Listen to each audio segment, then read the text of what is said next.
네, 대장동 의혹과 관련한 검찰 수사가 일부 차질을 빚고 있는 가운데 이번 주부터 본격적인 법정 공방이 시작됩니다.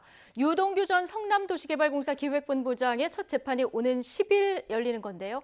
재판에서 어떤 새로운 진술이나 증거가 나올지 주목됩니다. 대장동 의혹과 함께 고발사주 의혹에 대한 수사 상황도 자세히 짚어보겠습니다. 이웅혁 건국대 경찰학과 교수, 김성훈 변호사 두 분 나오셨습니다. 어서 오십시오. 안녕하십니까. 안녕하세요. 예, 안녕하십니까. 자, 대장동 개발 특혜 의혹 수사 상황부터 먼저 좀 짚어보겠습니다. 자, 유동규 전 성남도시개발공사 기획본부장은 이미 구속돼 있었고요. 그리고 지금 김만배 화천대유 대주주 그리고 남욱 변호사까지 해서 핵심 4인방 중에서 3명의 신병을 검찰이 확보했습니다.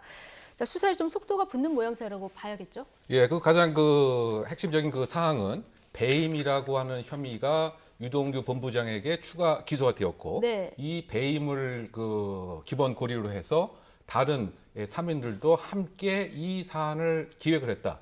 즉 대장동 개발 사업과 관련된 처음의 개발 단계, 기획 단계, 공모 단계, 또 수익의 배분 구조, 이것을 함께 마음과 뜻을 함께한 것이 인정이 됐다고 하는 배임에 있어서의 의미가 있고요. 네. 이것이 결국은 뇌물과 관련된 700여 원에 대한 약속 또는 35억 원 정도의 제공, 이것이 이제 재판부에 의해서 인정이 공식적으로 됐다. 그리고 배임 액수도 상당히 보수적으로 평가를 한 것이죠. 예. 이전에는 수천억이라고 하는 이런 문구가 유동규 구속영장에 처음 등장을 했었는데, 그 다음에는 상당히 조금 더 적어졌습니다. 이를테면 김만배 씨의 영장에 처음에 나타났을 때는 1,110억 원 정도. 예. 이번에는 이제 651억 원의 예. 손해가 성남도시개발공사에 생겼고, 예. 그것에 상응하는 것이 결국 화천대유에게 이익이 되었다. 그런데 여기서 굉장히 보수적으로 접근을 했다는 거죠. 그런데 예. 또 하나 우리가 주목을 해야 할 점은 이와 같은 손해의 객체가 성남시가 아니고 성남도시개발공사로 사실은 구속영장에 명령을 했다고 하는 이런 점들. 그래서 이것과 관련돼서 여러 가지 짚어봐야 될 사항이 많다고 생각됩니다. 예, 그러니까 성남도시개발선에서 끝날 건가 성남시까지 갈 건가 이건 좀 봐야 되는데, 어쨌든 말씀하신 대로 천문학적 수익이 민간에게 돌아간 이 의혹과 관련해서 배임 혐의가 관건이 될 텐데, 어쨌든 김만배 씨와 남욱 변호사가 구속되면서 유동규, 김만배, 남욱 이 세 사람의 연결고리는 어느 정도 소명이 됐다 이렇게 볼 수 있을까요? 네, 일단 소명이 다 됐다라고 보여집니다. 예. 일단 이 사건의 시작에서 이걸로부터 시작됐죠. 어떻게 이렇게 많은 이익을 가져갔을까? 예. 그리고 왜 50%의 일주를 가지고 있는 성남도시개발공사는 이렇게 적은 이익만 가져갔을까? 여기서 출발한 내용입니다. 혹시라도 이 내용이 최종적으로 엄청난 이득을 거둔 사람들이 그 선정 과정에도 개입했을 뿐만 아니라 설계 자체를 자신들한테 유리하게 미리 만들어 놓은 것이 아닌가. 설계에서 공적 역할을 담당했던 유동규 본부장이나 상하와 관련돼 가지고도 특별한 결탁 관계가 있었던 것이 아닌가라는 의구심이 있었고요. 이번 영장 청구 내용 그리고 거기서 적시된 범죄 사실을 보면은 결과적으로 그런 부분이 상당히 드러난 부분이 있습니다. 예. 즉 단순하게 선정 과정뿐만이 아니라 애시당초 설계 때부터도 이 민간 업자들의 핵심적인 이익에 맞춰 가지고 설계되도록 여러 가지 규정들을 뒀고요. 특히나 초과적인 이익 관련돼서 정당한 이익과 관련돼 가지고 특정한 부분으로, 정확하게 말해서 비율도 아니고 여기 말하는 공원화 사업, 제1공단 공원화 사업과 임대주택 부지라는 특정한 사업과 관련돼 가지고 제한했다는 것들이 드러난 부분들이 있습니다. 예. 자, 조금 뒤에 이 혐의들 자세히 좀 뜯어보도록 하고요. 그런데 검찰 지금 수사팀에서 6명의 코로나 확진자가 나와서 한참 이제 소환 조사를 해야 될 시점에 김만배 씨와 남욱 변호사 구속 기간 만료일이 22일입니다. 좀 수사에 차질이 불가피한 상황으로 보이는데 어떻게 보십니까? 저는 상당히 불가피한 상당히 상황으로 생각이 되는데, 예. 여기에 대한 일정한 저는 수사 인력에 대한 지원이 대폭적으로 이루어져야 되지 않는가 생각이 됩니다. 왜냐하면 6명의 수사 요원이 확진을 받았다고 하는 것은 예를 들면 자가 격리를 포함해서 그 다음에 이 사안 자체가 상당히 복잡하게 얽혀 있는 이런 사안입니다. 이를테면 사실관계에 대한 정확한 파악도 이 사건을 계속 해왔던 수사 검사 또는 수사 요원이 아니라고 한다면 상당 부분 지체될 가능성이 있는 것입니다. 더군다나 지금 일단 구속이 되었지만 해야 할 수사가 한두 가지가 아니죠. 예. 일단은 윗선을 향한 수사뿐만이 아니고 이것을 큰 틀에서 보게 된다면 성남시라고 하는 지방 정부가 사실은 민간인들에 의해서 포획이 되었다. 이렇게 요약할 수 있는 것 같은데요.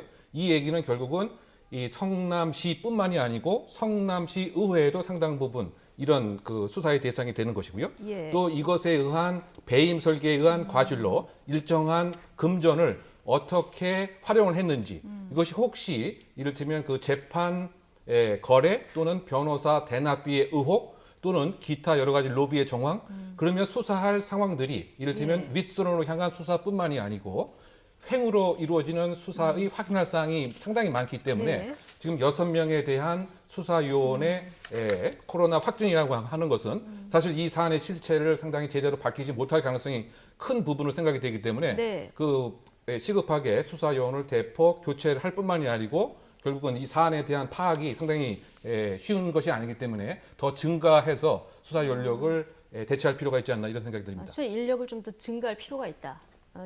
증원시킬 필요가 있다. 이런 의견을 주셨는데, 자 어쨌든 유동규 전 성남도시개발공사 기획본부장 전 기획본부장의 첫 재판이 다음 주 수요일입니다.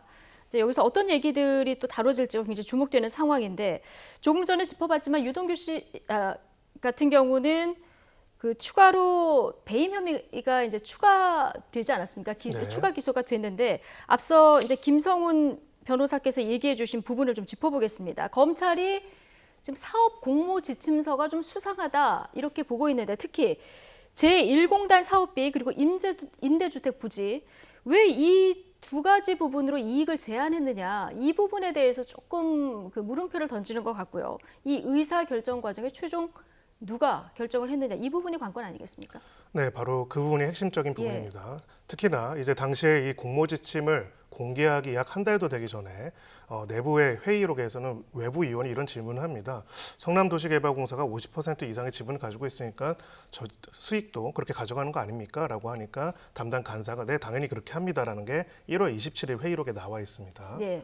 근데 불과 이제 한 달도 안 된 사이에서 이런 공모지침서가 나오게 됐고요. 공모지침서 내용 내부에서도 1공달 개발비를 개발 이익 중에서 하는 것인지 아니면 사업비로 하는 것인지에 대해서 서로 완전히 모순되는 조항까지도 있습니다. 이런 지점들을 봤을 때 이제 이 사건 이 공모지침이라는 건 아직 누군가 응모를 하기도 전에 만드는 설계 과정이죠.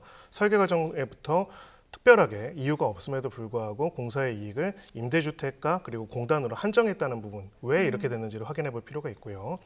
두 번째로 이제 관련돼서 앞으로의 수사의 방향이 될 부분은 네. 이게 성남도시개발공사에 한정되기 수밖에 없는 것인가 아닌가에 관한 부분입니다. 공단 개발 계획과 임대주택 사업을 할지 여부는 성남시 지방정부 차원에서 결정할 수밖에 없는 부분이지 도시개발공사만 할 수 있는 부분이 아닙니다. 예. 그렇기 때문에 이러한 내용들의 결정에 있어서는 당연히 성남시와의 의사결정 과정 조율이 있을 것이고요. 예. 그렇다면 왜 이러한 정책과 이러한 비율, 이러한 내용으로만 이렇게 한정되었는지 누가 그런 의사결정을 했는지에 관한 부분들이 향후 수사 재판에서 중요한 부분이 될 것입니다. 그럼 검찰이 이 부분을 주목한 이유는 이 수사가 성남도시개발공사로 끝나느냐, 성남시까지 가느냐 이것과 관련해서 굉장히 중요한 부분이군요. 네, 단순하게 퍼센테이지만 전체 이익에서 퍼센테이지만 제외를 하거나 금액만 이렇게 정한 게 아니라 사실 그 금액이 무언가 동치되는 게 있는 겁니다. 단순하게 그냥 금액이 나온 게 아니고요. 임대주택 부지를 임대주택 사업을 안 하는 대신에 1,822억 원을 네. 그리고 공단 사업비, 공단을 조성하는 거에 있어서 2천 얼마를 이렇게 규정을 해놨는데 다 어찌 보면 성남시 당시에 진행하고자 하는 성남시 차원에서의 어떤 사업들이거든요. 이 사업과 이 내용들이 결부됐다는 면에서는 시와 조율이 있을 가능성이 있고요. 그렇다면 왜 전체 사업에 있어서의 수익은 완전히 제외하고 이 두 가지로만 한정했는지에 관한 부분들을 볼 필요가 있고 특히나 7가지 요구사항이라고 했던 민간업자들이 요구했던 사항들이 공모집침과 선정 과정에서 그대로 들어간 내용들 여기서 어떠한 영향들이 있었는지 관련된 내용들을 확인해 볼 필요가 있습니다. 예. 그러니까 공모 지침서도 조금 뒤죽박죽인데다가 화천대유 측에서 요구한 그 사항들이 이 공모 지침서에 반영된 이 부분 때문에 검찰이 지금 화천대유가 설계 때부터 좀 관여한 것이 아니냐 지금 이렇게 좀 의심의 눈길을 보내는 것 같습니다. 네, 그 부분이 상당히 어떻게 보면 그 이재명 그 후보 측 입장에서는 조금 민감한 이런 사안이 될 수가 있는데 우연 지구는 상당히 특별한 우연이죠. 왜냐하면 화천대유 측에서 요구한 7가지 그 사항, 예를 들면 고정 이익을 보장해 달라고 하는 점, 그리고 건설 회사를 제외시켜 달라고 하는 점, 그리고 금융기관 참여를 한 컨소시엄이 포함되어야 한다고 하는 점. 근데 이 세 가지 그 점이 소위 그 이재명 후보가 자신 있게 얘기했던 이것은 나의 지침이었다. 이것은 나의 공모 지침이었다. 라고 하는 점과 동일하게 일치를 하고 있습니다. 고정 수익으로 할 것, 건설사 제외할 것, 그다음에 대형 금융기관 포함해서 공모하라. 그렇다고 본다면 이것이 우연 때문에 이렇게 된 것인지, 아니면 미리 그 기획하고 있었던 화천대유의 의사가 여러 가지 그 통로를 통해서 혹시 전달이 되어서 이것대로 예. 그대로 지침이 마련된 것은 아닌 것인지, 이런 부분이 상당히 의심스러운 대목이고요.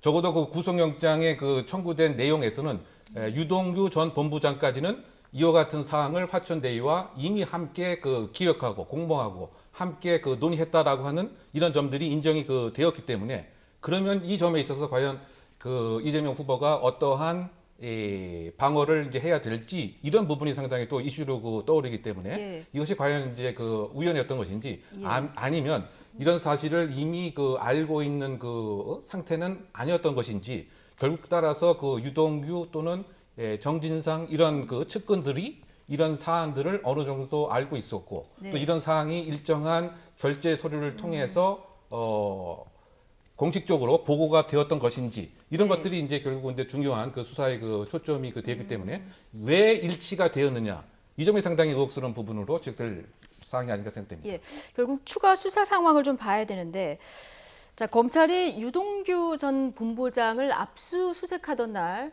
자, 이 유동규 본부장이 휴대폰을 던지기 직전에 통화한 사람이 누구였냐, 이게 관심이었었는데, 이재명 후보의 측근인 정진상 부실장으로 이제 확인이 되지 않았습니까? 물론 이제 해명은 평상시 유동규의 모습과 너무 달라서 전화를 할 수밖에 없었다, 이렇게 얘기를 하고 있는데, 자, 관련해서 수사 어디까지 진척이 될까요? 네, 정 실장에 대해서 아마 반드시 수사를 할 것으로 보입니다. 예. 결국 둘 중 하나입니다. 유동규 전 본부장이 아무런 비리가 없고 문제가 없다라면 모르겠지만은 네. 지금 여러 가지로 민간업자들과 긴밀하게 공모하면서 이 사업 전반을 민간업자들의 이익을 위해서 하겠다는 부분들이 상당한 증거들이 드러난 상황입니다. 자, 그렇다면은 유동규 본부장이 이것을 혼자서 자신의 독점적인 권한으로 했을까라고 하는 것이 첫 번째 질문이고요. 만약에 그렇다고 한다면은 누가 유동규 본부장한테 그런 정권을 위임했을까 하는 부분이 두 번째 질문입니다. 네. 이 두 번째 질문에 있어가지고 특히 이거에 관련돼서 임명을 하고 관련돼서 소통을 한 사람 중에서 일단 이름이 언급된, 특히나 당시에 유동규 본부장을 관리 감독할 책임이 있던 황 전 사장을 이 물러나는 과정에서 그 녹취록에서 언급된 이름이 정 실장인데요. 예, 예. 이런 부분에서 정 실장이 당시에 유동규 씨의 정권, 그리고 유동규 씨가 이런 것들을 결정하는 가운데 성남시와의 소통에 있어가지고 어떤 역할을 했는지에 관한 부분들을 살펴볼 필요가 있다고 생각을 합니다. 그리고 이번에 보도가 나온 경우에 대해서도 검찰에서 관련된 내용들을 유포한 것이다라는 취지로 이제 정 실장 쪽에서 강하게 이제 비판을 했었죠. 근데 검찰은 사실 이걸 알지도 못했다라고 합니다. 이런 내용들을 경찰로부터 받지 못해서.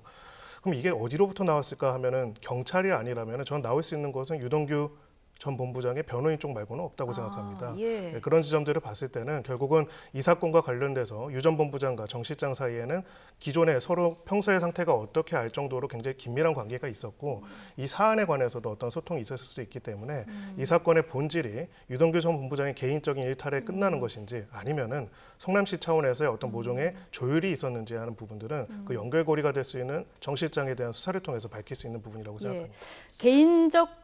유동규 전 본부장의 개인적 일탈이냐, 아니면 유동규 전 본부장에게 전권을 위임한 사람이 또 있느냐, 이걸 밝혀내는 게 핵심이다 얘기를 해주셨는데, 그런데 정진상 부실장 말고 그날 통화를 한 사람이 더 있었다, 이런 주장들이 지금 나오고 있는 상황 아니겠습니까? 어떻게 보십니까?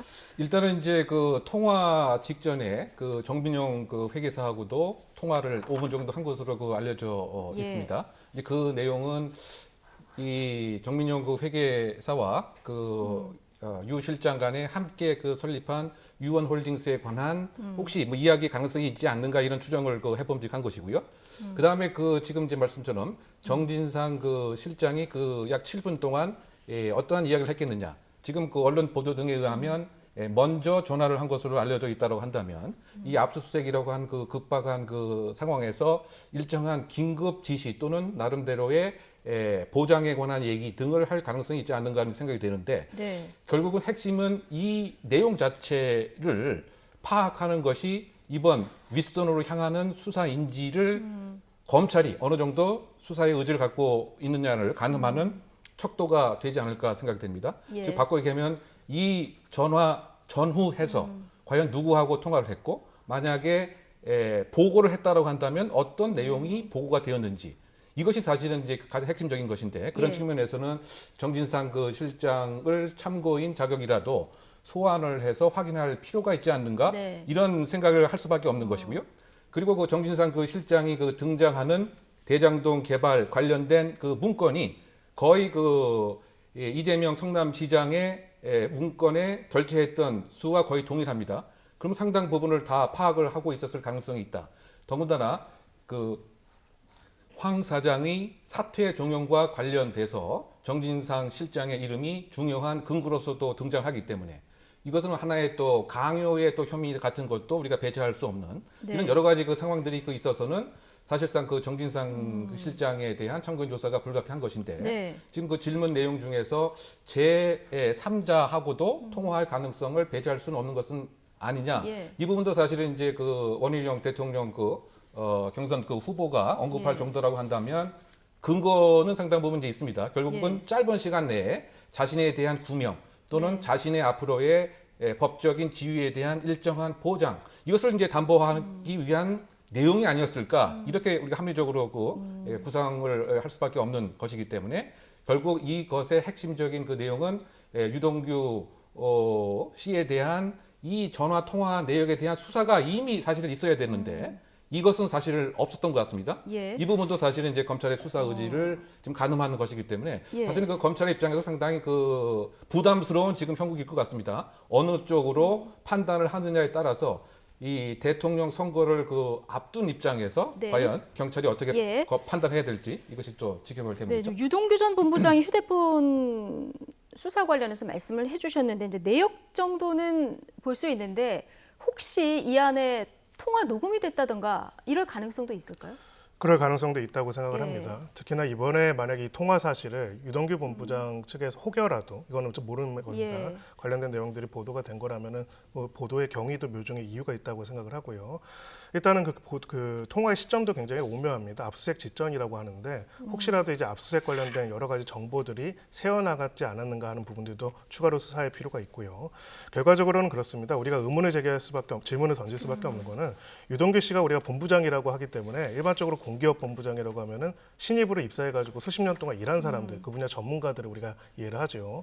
예. 유동규 씨는 전혀 그런 사람이 아닙니다. 그런 경험도 없고 그런 경력도 없는 사람인데 그 사람이 갑자기 본부장으로 들어가서 성남도시개발공사를 사장을 대행해가지고 모든 도장을 찍는 그런 행위들을 했단 말입니다. 네. 공교롭게도요. 예.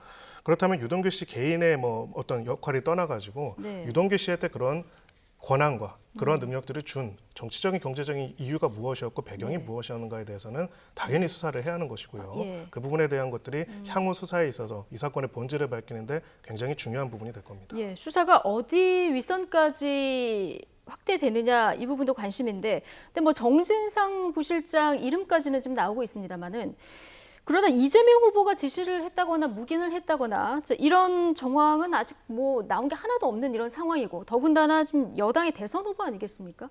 검찰에 소환 조사할 수 있을까요? 정 실장에 대해서는 소환 조사가 저는 있을 것이라고 생각을 네. 합니다. 근데 다만 수사라는 것은 어떻게 보면 혐의를 밝히기 위한 것도 있고 또 혐의가 아닌 것을 드러내는 것이 위한 것도 있죠. 시체적 진실을 밝히기 위해서는 당시에 이제 이 사업이 1조 5천억 그리고 사업비만 1조 5천억 이거 수익까지 하면은 수조 원짜리 사업입니다. 성남시라는 지자체로서는 가장 큰 사업이었죠. 예. 그리고 확정 이익을 보장한 것이 사실 성남시의 핵심적인 정책인 공단 공원화 사업과 임대주택 부지와 관련된 것과 밀접하게 관련되어 있습니다. 성남시가 완전히 무관하게 수사 대상에서 예. 완전히 제외되기는 어렵기 때문에 종국적으로는 아무래도 정치적인 예민함이 있다고 할지라도 네. 여러 가지로 소환 조사까지는 이루어지지 않을까라고 저는 예상합니다. 예. 자, 배임죄와 더불어서 우리가 잠시 잊고 있었는데 이른바 50억 클럽 로비 의혹 관련한 국민적 관심도 상당했는데 지금 이 수사는 어떻게 되고 있습니까? 그 내용 자체가 이번에 구속영장에도 포함이 안 되었고 예. 이를테면 그 대가 관계가 정확하게 파악됐다는 이런 물증이 좀 부족한 탓인지 이를테면 이제 그 곽상도 그 의원의 아들에게 지급된 예. 이른바 그 50억 원에 대한 소위 말해서 뇌물 공여에 관한 이런 내용들은 아직까지 수사의 본질적인 내용이 알려져 있지 않습니다. 예. 그리고 지금 일단 김만배 씨가 본인이 과거에 녹취록에 등장한 얘기에 의하면 나는 7탄이 필요하고 350억 원 정도가 로비의 목적으로 사용될 것이다. 네. 이런 얘기가 그 있는 걸 봐서는 이른바 50억 클럽이라고 하는 6명의 그 등장인에게 대해도 수사가 이루어졌어야 하는 상황인데 아직까지는 이를테면 권순일 전 대법관이라든가 또 관련되어 있는 다른 6인에 대한 소환 조사도 아직 이루어져 있지 않기 때문에 이 증거에 대한 대가성에 대한 확보가 아직 부족한 상황이 아닐까 이렇게 생각됩니다. 예, 이 관련 수사도 앞으로 어떻게 진척되는지 좀 지켜봐야 될 것 같고요. 다음은 국민의힘 후보로 선출된 윤석열 전 검찰총장과 관련된 사건이죠. 고발사주 의혹 이야기로 좀 넘어가 보겠습니다. 공수처가 핵심 인물인 손준성 검사 그리고 김웅 의원 소환 조사까지 했는데 지금 수사에 크게 진전은 없는 것으로 이렇게 전해지고 있습니다. 어떻게 보고 계십니까? 네, 통상 우리가 어떤 의혹의 핵심적인 피의자를 소환할 때는 그 초반의 조사를 위해서 소환하는 게 아니라 예. 그 중간과 그 위아래 모든 증거들을 확보한 상태에서 최종적인 것들을 확인하기 위해서 소환합니다. 왜 그러냐면요. 그렇지 않으면 핵심적인 피의자들한테 지금까지 수사 내용과 방향들을 노출할 수 있게 되는 것이죠. 사실은 이 피의자 조사라는 거 어찌 보면 조우입니다. 예. 피의자와 검찰이 조우하게 됨으로써 피의자들 입장에서는 특히나 이렇게 수사 전문가인 두 사람 입장에서는 어떻게 수사가 진행됐고 얼마나 증거가 확보되고 어디로 가야 하는지를 지점에 다 노출하게 되는 부분이 있거든요. 결과적으로는 이번 공수처 수사에서 이 두 사람에 대한 첫 소환 조사가 있는데 특히 위아래 상하 이 사람들이 관련된 내용들에 대한 증거들을 그렇게 많이 확보하고 제시하고 공지에 못한 부분이 있지 않나라는 부분이 보입니다. 다만 지금 이제 이후의 내용들에 대해서 공수처의 브리핑이 아니라 사실상 당사자들이 이제 밝히고 있는 네. 내용이기 때문에 향후 수사 경과는 더 볼 필요는 있다라고 생각합니다. 예. 그 손준성 검사, 김웅 의원 다 기억 안 난다 이렇게 일관되게 진술을 하고 있는 상황에서 결정적인 증거, 뭐 공수처가 가지고 있는지 모르겠습니다만 지금까지 나온 내용이 없다 보니까 조성은 씨와 통화 녹취록이 공개되면서 수세에 몰렸던 김웅 의원 오히려 공수처 조사 이후에 당당해진 모습입니다. 화면 함께 보시죠. 전체적으로 다 봤어요. 전체적으로 다 보고 나서 좀 상당히 뭐 악마의 편집이 좀 있었구나라는 좀 느낌이 들었었고 제가 받았던 많은 제보와 마찬가지로 제보자와 그리고 그 경위에 대해서는 제가 정확하게 기억을 하지 못합니다. 그럼 고발 사주라는 것은 제가 보기에는 실체가 전혀 없는 겁니다. 네.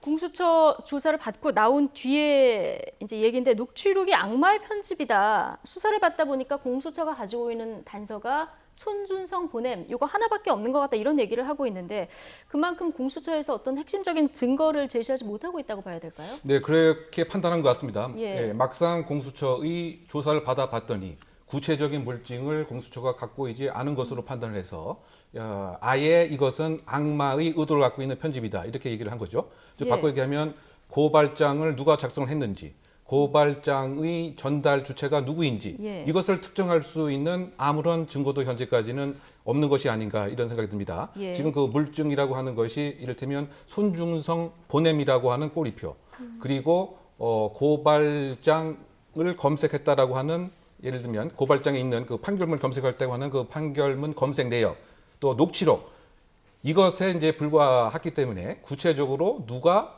사실 작성을 했는지 예. 더군다나 그 손준성 검사 입장에서도 보냈다고 하지만 나는 이것을 잘 모르는 사람으로부터 받아서 단순히 반송을 했고 예. 또 어떠한 경로를 통해서 갔는지 나는 모를 일이다 이렇게 이제 부정하는 것을 깰 수 있는 물증이 없다 그러다 보니까 그 손준성 검사에게 대한 체포영장과 구속영장을 신청했을 때에도 이 작성자 또는 전달자, 지시자 자체가 성명 불상으로 이렇게 되어 있다 보니까 네. 이런 것을 이제 판단한 소위 말해서 손준성 검사뿐만이 아니고 김웅 의원 자체는 이것은 오히려 정치적인 악마의 편집이다 이런 네. 입장을 밝힌 것이 아닌가 생각됩니다. 근데 고발장 작성한 사람도 있고 분명히 전달한 사람도 있지 않겠습니까? 이게 좀 아직까지 밝혀지지 않고 있는 상황인데다가 손준성 보냄이라고 떠 있는 것도 좀 수상한 그런 국민적 의혹의 시선도 있는 것도 사실입니다. 그런데 지금 손준성 검사 말씀하셨듯이 이게 반송 과정에서 생긴 일이다 이렇게 해명을 하고 있거든요. 이 네. 주장은 어떻게 보십니까? 결국 뭐 그 주장의 당분은 사실 진실 게임의 영역인 것 예. 같습니다. 다만 이제 이 사건이 가지고 있는 함의는 있습니다. 이 사건이 중요한 사건이 되는 전제는 사실은 야당과 검찰이 서로 결탁해가지고 검찰이 조직적으로 검찰 네. 조직력을 이용해가지고 상하 관계상 명령에 따라 가지고 조직적으로 고발을 만들고 정치적 영향을 목적으로 이것을 야당이 검찰에 제출하는 공모가 있었다라는 네. 것이고요.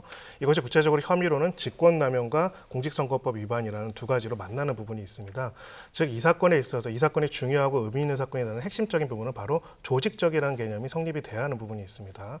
공수처가 핵심적으로 규명해야 하는 부분도 바로 그 지점이고요.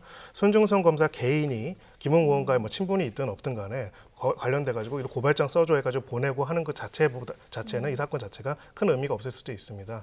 원칙적으로 고발 자체가 범죄는 아니기 때문이죠. 살인 사주라든지 사기 사주라든지 이런 것들은 당연히 그 자체가 범죄가 되지만은 고발 자체가 범죄가 안 됩니다. 왜 근데 이게 범죄가 됐냐고 이야기를 하느냐? 검찰이 공적인 기관이 당시에 총수를 위해 가지고 상부에서 밑에 명령하고 밑에서 또 밑에 명령해 가지고 네. 국민의 세금으로 일하는 공정한 검찰이 관련돼서 특정인을 위해서 총수를 위해서 고발장을 만들어서 정치적인 목적으로 활용했다라면 문제가 되는 것이죠. 때문에 결국은 이제 수사의 초점이 손중성 검사가 김웅 의원한테 보냈냐 안 보냈냐도 중요하지만 그보다도 손중성 검사가 누구로부터 지시를 받았고 누구한테 지시를 했는지 부분을 밝혀야 하는데 네. 이 부분에 관해서 어쨌든 간에 아직까지는 성명불상으로만 되어 있지 구체적으로 특정하지 못했던 부분이 보이기 때문에 예. 이 내용들 규명이 앞으로도 얼만큼 될 것인지는 사실 좀 어려운 부분이 있지 않을까 하는 생각이 듭니다. 예. 앞서 이 공수처 수사의 순서가 조금 잘못됐다 이런 취지의 말씀하시지 않았습니까? 네. 그 공수처가 이 사건을 어떻게 접근을 해야 되는 겁니까? 사실은 그 조직적 개입과 관련돼 가지고는 손중성 검사 본인한테 물어보면 당연히 모른다, 아니다라고 할 것입니다. 네. 실제로 그럴 수도 있어요. 뭐 저희가 뭐 단정해서는 안 되겠죠. 더 중요한 거는 상하를 그러면 확인을 했어야겠죠. 네. 당시에 이 고발장 작성 전달 경위에 밑에 있는 부하 검사들이 관련된 업무들을 한 것이 있는지에 대한 철저한 조사와 물증을 확보했어야 할 거고요. 그 윗선에서 이런 네. 거를 당시에 우리가 봤을 때는 피해자가 어쨌든 간에 검찰총장과 검찰총장의 부인이었기 때문에 이런 부분들을 밑에 검사가 작성한다고 하는데 위에 아무것도 얘기 없이 한다는 것도 네. 상식적으로 말이 안 되기 때문에 이런 내용들이 있는지도 확인해 봤을 것입니다. 예. 그런 내용이 있다면 그걸 바탕으로 손중성 검사를 추궁하는 방향으로 가는 게 맞는데 예. 지금 그런 부분들에 대한 부분들이 그렇게까지 이번에 영장 청구할 때 범죄 사실 적시된 걸 보면은 그렇게까지 무르익은 증거들이 나오지는 않은 것으로 보이고요. 예. 앞으로 수사 경과를 봐야겠지만 결국은 두 사람의 입이 아니라 결국은 검찰 내부의 조직적인 고발장 작성 여부를 확인하는 게 수사의 핵심적인 초점, 성패의 결과가 될 것입니다. 예. 김웅 의원하고 손준성 검사의 대질 조사 얘기도 나오는데, 근데 두 사람이 같은 주장을 하는 상황에서 대질 조사 뭐 실익이 있습니까? 그럼 결국은 이제 그 양자가 얘기하는 혹시 그 논리의 그 불일치를 이제 그 파고 들어서 일정한 실체 진실을 파악하려고 하는 이제 목적인 것 같은데요. 근데 원칙적으로 이제 그 대질 그 조사 자체는 당사자가 동의를 해야 이제 이루어짐이 기본이기 때문에 나는 대질 조사 받지 않겠다고 한다면 그걸 또 강제로 대질 조사를 하는 모습도 사실은 그 자연스럽지가 않고요. 따라서 추가적인 압수수색이라든가 구체적인 물증이라든가 또는 지금 그 두 검사가 예를 들면 당일날 4월 3일 날 예를 들어서 판결물 검색에 관한 지시를 받았다라고 하는 취지의 얘기도 했기 때문에 혹시 그런 다른 검사들이 특정적인 또 얘기를 해준다든가 라고 하는 구술 증거가 확보되지 않은 이런 상태에서 사실은 대질 조사의 가능성도 사실은 불가능하고 실익도 없지 않겠느냐. 왜냐하면 본인 자체는 기억이 안 나고 나는 모르는 일이다라고 하는 논리를 계속 필 텐데 설령 양 당사자가 동의를 한다 손치더라도 새롭게 논리가 불일치되는 점은 찾기 어렵지 않을까 예상해 봅니다. 예, 공수처가 지난 5일에 대검찰청 감찰부를 압수수색을 했고요. 또 이거하고는 별개로 또 대검 감찰부가 전현직 대변인들이 쓰는 공용 휴대전화가 있는데 이걸 이제 압수해서 포렌식을 했다. 근데 여기에 지금 좀 절차상의 문제라든가 이게 뭐 언론을 검열하는 거 아니야 이런 비판도 나오고 있는 것 같습니다. 네, 결국 목적이 중요할 것입니다. 기본적으로 지금 이 고발 사주 의혹, 그 외에도 다른 것들 여러 가지 그 관련된 수사를 하는 데 있어가지고 확보를 하기 위한 거라고 하는데 지금 특히나 이 대변인이 언론과 주고받은 이 내용들과 이 사건의 실질적인 혐의 사실을 입증하는 소명하는 부분들과 직접적인 관련성이 없는 부분까지도 확대해가지고 했다라고 한다면은 네. 절차적으로 실질적으로 좀 적절하지 않다라고 볼 수는 있을 것으로 보이고요. 결과적으로는 이제 아까 말씀드린 것처럼 검찰의 조직적 개입이라는 제가 아까 워딩으로 말씀드렸는데 네. 조직적 개입이라는 걸 확인하기 위해서는 위와 아래에 대한 제대로 된 수사가 있어야 하는데 이것이 이제 그런 취지에서의 적확한 수사인지 아니면은 어찌 보면은 정치적인 논쟁은 촉발하지만은 그런 부분들에 대해서 실제적으로 찾아내는 데는 큰 기여가 없는 부분인지는 향후 경과를 통해서 볼 수 있을 것으로 보입니다. 예. 일단 이 휴대폰 공용폰을 압수해서 조사한 부분 관련해서 대검 감찰부는 고발 사주 의혹과 장모 대응 문건 의혹의 진상 조사 차원이고 이미 세 차례 초기화가 진행돼서 아무 그 정보도 보관할 수 없어서 사후 통보의 여지가 없었다. 자, 이렇게 해명을 하고 있는데요. 관련한 내용도 앞으로 좀 지켜봐야 될 것 같습니다. 자, 이웅혁 건국대 경찰학과 교수 그리고 김성훈 변호사 두 분과 함께했습니다. 고맙습니다. 감사합니다.